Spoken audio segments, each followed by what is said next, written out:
어제 우리가 본 본문에는 이제 홍수 이후에 하나님께서 어떻게 셈과 함과 야벳의 그 노아의 세 아들을 통해서 온 땅에 충만하고 또 번성하라는 그 약속을 이루어 가시는가 하는 것들을 함께 보았죠. 근데 이제 그 어제 왔던 본문을 보면 이제 셈과 함과 야벳 이제 거꾸로 야벳과 함과 셈의 순서대로 쭉 이제 그 계보가 나오는데 그 계보 끝마다 이런 구절이 있습니다. 31절 어제 보면 10장 31절을 보시면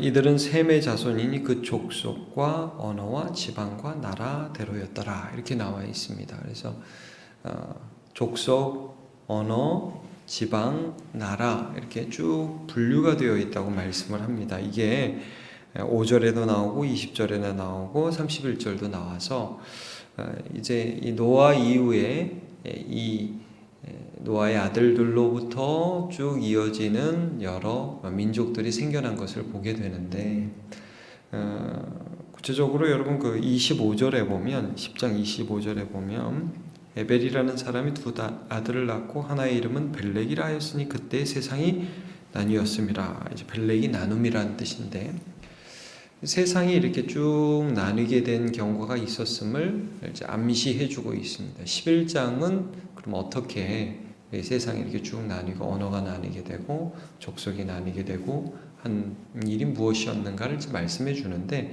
우리가 흔히 이제 바벨탑 또 이제 언어가 나뉘게 되는 사건이 우리가 오늘 본문에 본 사건이지 않습니까? 그럼 이게 도대체 뭐냐? 이제 홍수라는 게 여러분 왜 홍수가 났냐 하면 아담과 하와를 지으시고 가인 계열, 셋 계열 해가지고 쭉 오면서 사람들이 마음에 생각하는 게 항상 악했잖아요. 그래서 하나님이 이제 하나님의 아들들까지 사람의 딸들의 아름다움을 보고 결혼하고 하나님을 대적하니까 벌을 주신 것인데 이제 홍수가 끝났어요. 우리가 예상할 수 있는 게 있잖아요. 노아는 그럼 이제 죄가 없냐? 노아의 아들들은 죄가 없냐? 그런 게 아니라 그들도 여전히 죄인이잖아요.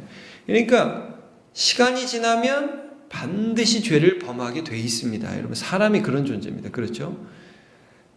역사가 반복되면 반복될수록 사람이 더 선해지지 않는다는 게 증명되고 있어요.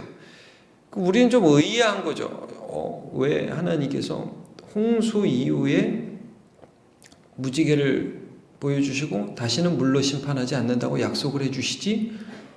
어차피 또 죄 지으면 또 심판하셔야 되는데 이런 생각을 할 수 있잖아요. 근데 이제 이걸 말씀해 주는 겁니다. 하나님이요. 홍수라는 방법을 써서 죄에 대해 경고하시기도 하셨죠. 그러나 여러분 궁극적으로 하나님께서 하실 일은 예수 그리스도를 통해서 우리를 구원하시는 일인데 그러면 그냥 죄는 그냥 놔두느냐? 그게 아니라 죄를 억제하신다는 거예요. 오늘 이 나라와 민족과 언어가 나뉘는 이 과정에서도 하나님이 죄를 억제하시는 그런 장면이 나오고 있습니다. 그러면서요, 창세기에서는 여러분 12장이 나중에 우리가 이제 핵심적인 하나님의 나라의 출범적인 부분이죠. 그래서 아브라함이 부름을 받지 않습니까? 12장에. 그래서 죄는 억제하시고 하나님의 나라를 시작하시는 그런 장면이 이제 나오게 됩니다. 그래서 아브라함, 이삭, 야곱, 요셉까지 이어지고 결국은 예수 그리스도까지 이어지는 하나님의 나라가 시작된다는 말씀을 합니다. 그러니까 하나님이 죄를 어떻게 다루느냐? 죄를 억제하신다는 거죠. 홍수 심판도 하셨지만 언어를 나누기도 하셨지만 여러 가지 방법으로 죄를 억제하시고 그리고 그것만 하시는 게 아니라 하나님의 나라를 건설하시는데 믿음을 가진 사람을 통해서 하나님 나라를 건설하시는데 그것이 결국 아브라함으로부터 시작해서 예수 그리스도까지 이어진다 하는 것이 12장부터 나오게 되고 오늘 우리 11장을 보고 있습니다. 자, 그럼 11장에 어떻게 이제 하나님 죄를 억제하시는가? 온 땅의 언어가 하나요, 말이 하나였더라. 이게 문제가 된다는 거죠. 사람들이 여러분 합쳐서 말이 똑같고 하나가 돼서 뭘 하냐? 죄를 짓는다 이겁니다.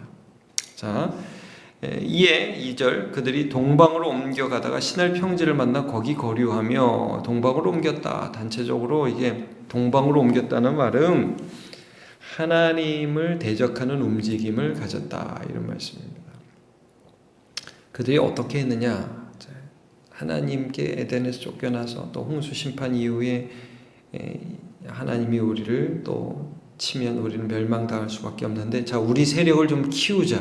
그래서 도시를 건설하고 탑을 건설합니다. 여러분 3절 보시면 서로 말하되 자 벽돌을 만들어서 견고히 굽자 하고 이에 벽돌로 돌을 대신하여 역청으로 진흙을 대신하고 좀 더 좋은 그런 건축 자료를 써서 4절 또 말하되 자 성읍과 탑을 건설하며 하여 그 탑 꼭대기를 하늘에 닿게 하여 우리 이름을 내고 온 지면에 흩어짐을 면하자 하였더니, 하나님이 다시 홍수로 우리를 쳐도 우리는 저 하늘에 닿게까지 그렇게 우리의 세력을, 우리의 힘을, 우리의 그런 근거 도시를 건설해가지고 우리 흩어짐을 면하자, 하나님을 대적하자, 이런 말입니다. 이게 그래서 하나님 없어도 되는 세상을 만들자. 하나님이 어떻게 하십니까? 사람들이 건설하는 그 성읍과 탑을 보려고 내려오셨다. 굉장히 하나님을 사람처럼 표현하는 그런 표현이죠. 하나님 늘 보고 계시다, 이것입니다. 하나님이 우리의 하는 일들을 다 알고 계시다, 이런 표현인데 6절에 여호와께서 이르시되 이 무리가 한 족속 언어도 하나, 이래서 이같이 시작했다. 이후로는 그 하고자 하는 일을 막을 수 없으리로다. 문제는 하나다. 하나가 돼서 죄를 짓는다. 이제 하나님을 대적하는 이 죄성이 우리 안에 있기 때문에 뭉쳐가지고 하나님을 대적한다. 그냥 놔두면 안 된다. 그래서 어떻게 하시느냐? 7절에 우리가 내려가서, 우리란 표현 쓰죠. 삼위일체 하나님, 하나님께서 하나님의 형상대로 사람을 지으셨는데 여기에서도 하나님께서 그 서로 사랑하시는 그 하나님께서 그들의 죄악들을 억제하시는 그런 장면이 나옵니다. 언어를 혼잡하게 한다. 서로 알아듣지 못하게 하자. 그래서 언어를 혼잡하게 한다. 이게 이제 혼잡하게 하다라는 단어가 이제 발랄이란 단어고, 뒤섞다 이런 단어고, 바벨 그러면 혼잡, 혼란 이런 뜻입니다. 그래서 이 언어를 이제 흩으시는 장면이 여기 나옵니다. 이제 우리가 참 이 죄 때문에 사람 사는 게 어려워졌어요. 영어, 이탈리아어, 뭐 히브리어, 일본어, 중국어, 뭐 세상에 얼마나 언어가 많은지 모르겠습니다. 언어가 흩어지게 됐어요. 그래서 그들이 도시 건설하기를 그쳤더라. 그렇게 됩니다. 여러분, 이 도시 건설은 나중에도 하나님을 대적하는 커다란 흐름이 됩니다. 그래서 요한계시록에 보면 바벨 무너졌도다 큰 성읍 바벨론이여 그러죠.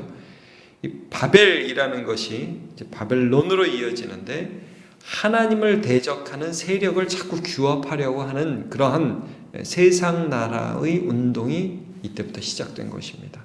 근데 하나님이 그대로 두지 않는다는 거예요. 여러분, 그대로 두면 죄인들이 하나님을 대적하게 되죠. 그래서 하나님이 그것을 흩으셔요. 자, 9절 그러므로 그 이름을 바벨 혼잡이라고 하고 이는 여호와께서 거기서 온 땅의 언어를 혼잡하게 하셨음이니라. 여호와께서 거기서 그들을 온 지면에 흩으셨더라. 우리가 좀 보면 아이고 이것 때문에 참 인생이 불편해졌다 그런 생각이 들 수 있는데, 여러분 창세기 보시면 참 죄 때문에 인생이 불편해진 게 있습니다. 그 전에도 보세요. 아담과 하와가 범죄하자 하나님께서 어떻게 하십니까? 아담과 하와가 노동을 하게 하시고 해산하는 고통을 더하시죠. 인생이 참 힘들어졌죠. 여러분 왜 이렇게 한 것 같습니까? 죄를 억제하는 것입니다. 노아의 홍수 이후에 하나님 무지개를 보여주시죠. 그 다음에 이런 말씀을 하세요. 창세기 8장 21절과 22절을 보면 제가 읽어드릴게요. 여호와께서 그 향기를 받으시고 그 중심에 이르시되 내가 다시는 사람으로 말미암아 땅을 저주하지 아니하리니 이는 사람의 마음에 계획하는 바가 어려서부터 악함이라. 내가 전에 행한 것 같이 모든 생물을 다시 멸하지 아니하리니, 다시 이렇게 물로 심판하진 아니하리니. 그 다음에 이런 말씀을 하세요. 22절에 땅이 있을 동안에는 심음과 거둠과 추위와 더위와 여름과 겨울과 낮과 밤이 쉬지 아니하리라. 그러니까 많은 학자들이 노아홍수 이후에 아마 봄, 여름, 가을, 겨울 너무 더운 거, 너무 추운 거 이런 것들이 이제 생겨났을 거라고 보는 거죠. 그것을 통해서 인간이 한계를 지닌 존재라는 것을 기억하고 하나님을 의지하는 거예요. 여러분 우리가 살아가면서 우리가 너무 많은 한계가 있잖아요. 몸이 약해요. 근데 여러분 모든 사람이 건강하면 기도하겠습니까? 참 이게 한편으로는 너무 불편한 것이지만 여러분 하나님을 알게 하는 하나님이 주신 도구라는 거예요. 죄를 억제하시는 거예요. 그래서 C.S. 루이스라는 사람은 고통은 하나님이 우리에게 귀에 메가폰을 대고 얘기하시는 것이다. 그런 말씀을 했어요. 그냥 얘기하면 못 알아들으니까 고통을 통해서 메가폰을 가지고 우리 귀에다 대고 너네 그렇게 살면 안 돼. 하나님께 돌아와야 돼. 하나님 의지해야 돼. 너네 힘으로 너네 성을 건설하고 도시를 건설하고 그렇게 살아가면 안 돼. 라고 말씀하신다는 거죠.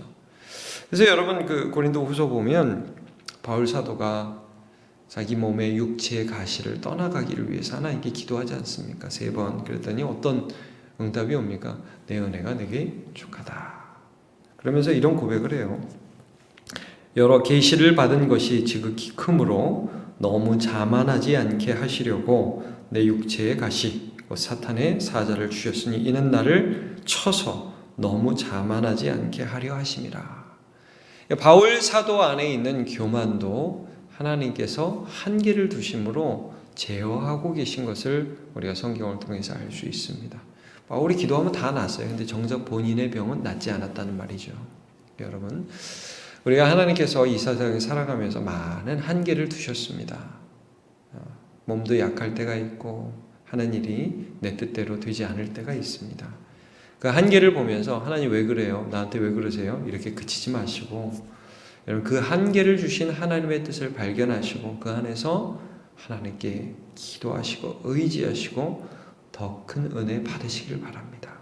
하나님이 출애굽해서 이스라엘 백성들 광야에 데려가서 만나를 먹이신 것은 무슨 뜻이라고 그랬냐면 마침내 그들에게 복을 주시기 위함이라 그랬어요. 너를 낮추시고 네가 알지도 못하는 만나를 먹게 하신 거 그 매일매일 가서 그냥 하루에 한 번씩 이렇게 그 만나 거두오게 하시고 그 광야 그 불편한 길을 걸어가게 하신 것은 너를 낮추셔서 마침내 너에게 하나님을 알게 하는 복을 주게 하려 하십니다. 그랬습니다. 그럼 오늘 우리 한계 많이 있지만 그 한계 속에서도 주님을 찾고 은혜 받는 주의 백성 다 되시기를 축복합니다. 기도하겠습니다.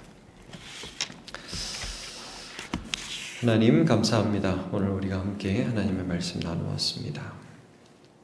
인간은 그 속에 있는 죄가 세월이 지나면 지나갈수록 더 강력하게 역사해서 처음에는 서로를 비난하고 그 다음에 욕심을 위해서 살고 나중에는 조직을 꾸려서 하나님을 대적하는 모습을 갖게 됩니다. 그런데 하나님이 이런 우리를 그냥 놔두지 아니하시고 한계와 약함을 허락해 주셔서 우리로 주님을 의지하게 하십니다.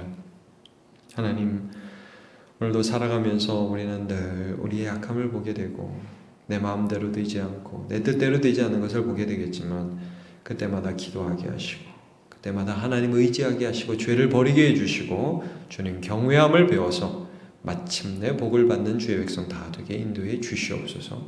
감사드리고 예수님의 이름으로 기도하옵나이다.